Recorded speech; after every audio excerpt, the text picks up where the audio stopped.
Okay. Minister. Good morning, everyone. So happy to see members of the media here and everyone here today. Joined by Mr. Anthony Richardson, our candidate for Constituency 12. As Minister of Transport, I am so proud of the sure and steady progress we've made to make moving around Bermuda easier for everyone. Just think back to 1998 and the state of public transportation and transportation in general. Bermudas and buses and ferries were older, less efficient, and less comfortable for our passengers. Parents had to pay for their children to ride the bus, and licensing your vehicle was a painful ordeal for most consumers. The cost of flying to and from Bermuda was significantly higher with fewer options. And airlines were traveling to our shores, some of which are not even in existence now. So things have changed. And there was, of course, no national transportation plan. Since that time, we've made significant, steady progress in our transportation infrastructure with new buses, faster ferries, and a wide range of transportation options for everyone. Today, faster ferries carry our commuters and visitors to different parts of the island quickly and safely, all the while intersecting with our bus system.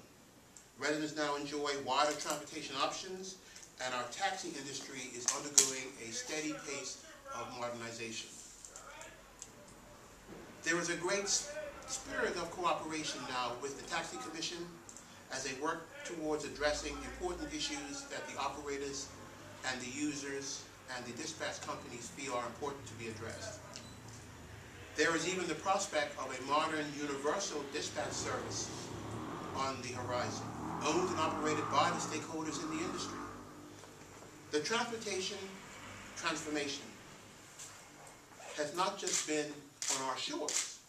Bermuda has ventured into the arena of international aircraft registration, creating a thriving and growing register that has become an important revenue earner for the country. When it comes to the maritime industry, Bermuda's Red Ensign designation remains in the top tier of the shipping industry, with increased tonnage year by year, and our registry has some of the most prestigious lines on it, including lines like Princess Cruise Lines. Ellis Wade International Airport remains our window to the world, with a lot of low-cost carriers like AirTran and WestJet helping to reduce the cost of traveling. That's some of the new airlift that we have, contrary to years ago. More options for everyone. We created the new Heritage Wharf, which has brought in over $100 million in revenue, meeting our expectations and earning revenue well beyond how much was paid for it. TCD has been modernized, making the tedious and painful process that we remember of licensing our vehicles easier and far less time consuming. In fact, TCD has had a recent award for high customer service, so it has been transformed. The evidence is clear. Since 1998, the PLP has made sure and steady progress with transport. We have so much more to do in the next term, and these are some of the things we will be doing. Attracting cruise ships to Bermuda with special emphasis on locating appropriately sized ships for Hamilton and St. George. We will expand airlift to Europe, Caribbean, the Gulf Cooperation Council region, the Azores, and Latin America, creating opportunities to bring much more tourists to our shores in keeping with the goals of the National Tourism Plan. We will acquire additional ferry lift to expand the service that we are already providing. We will work with minibuses to provide shuttle services that enhance and complement our already good public transportation system. We will create more opportunities for entrepreneurs at the airport. We will work with the Taxi Commission to continue to reform the industry and create more opportunities for owners and operators.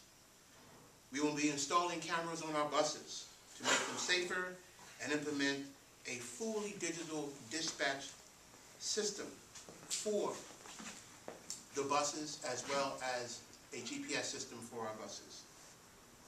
Investigate the options for eco-friendly buses, because we are interested in ensuring that our carbon footprint is reduced with all the buses that we have, moving away from the diesel and to perhaps other options which are globally available is something that we really are interested in doing.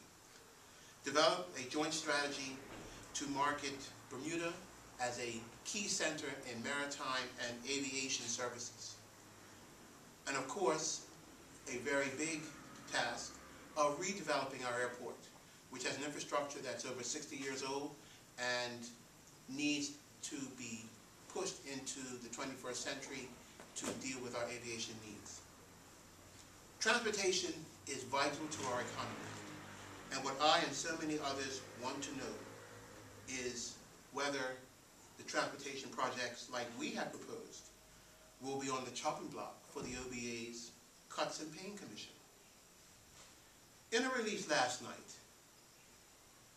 the OBA spokesman for finance, Bob Richards, noted that their Cuts and Paying Commission was nothing more than an efficiency group that the PLP had already implemented. If there is really no difference, frankly, why is Mr. Richards copying our idea? And why isn't he praising the PLP for making such great ideas?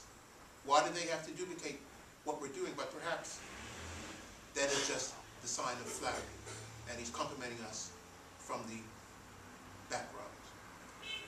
The fact of the matter is, in order for the OBA to fulfill some of the so-called promises they've made to the Bermudian people, they are going to have to engage in some serious, deep, radical cuts. So far, what we've heard, and has been reported widely in the media,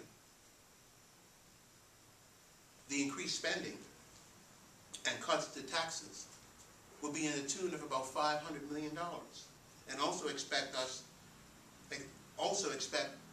to reduce debt as well. Well, how are they going to do all this without engaging in some serious cuts?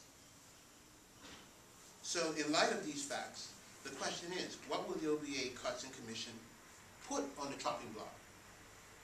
Will they cut salaries? Will they cut benefits that many of our people are relying on to get through these challenging economic times? Will they cut public education, daycare, future care, the EEZ? It's frankly time for Mr. Richards and the OBA to come clean and let us know what their plans are. Are they secret? If they're not secret, tell us what they're going to do so that the public can make the choice that they must make for December 17th. I have a question about transport for the OBA. Will our buses and ferries be effectively maintained under their plans and continue to provide the quality services that residents and visitors have become to rely on? Will the infrastructure of transport, which is essential to transport running well, continue to be upgraded? Will the staff be trained to do the work that they need to do under the OBA plan? Oh, well, I think I actually know part of the answer to that. They have no plan. There's nothing in their plans that talk to transportation. So perhaps there is no plan. It is also clear that they have no credible ideas for the future of transport, and their proposals would not allow anything resembling the forward-thinking ideas that are in our platform about the ferry service, about waterfront development, about technical training, about maritime and aviation, or entrepreneurship to see the light of day. Bermuda would see no progress in the transportation industry under the OBA. Just cuts and austerity, which will of course hamper development in transport and development of Bermuda. The PLP, as is outlined in our platform, has a clear vision for transportation in Bermuda going forward. And the platform makes crystal clear all of our initiatives, and we continue to stand strong with Bermudians and make sure that our investment and work in transportation serves to expand opportunity and improve the quality of life for all of our residents and citizens. Thank you very much.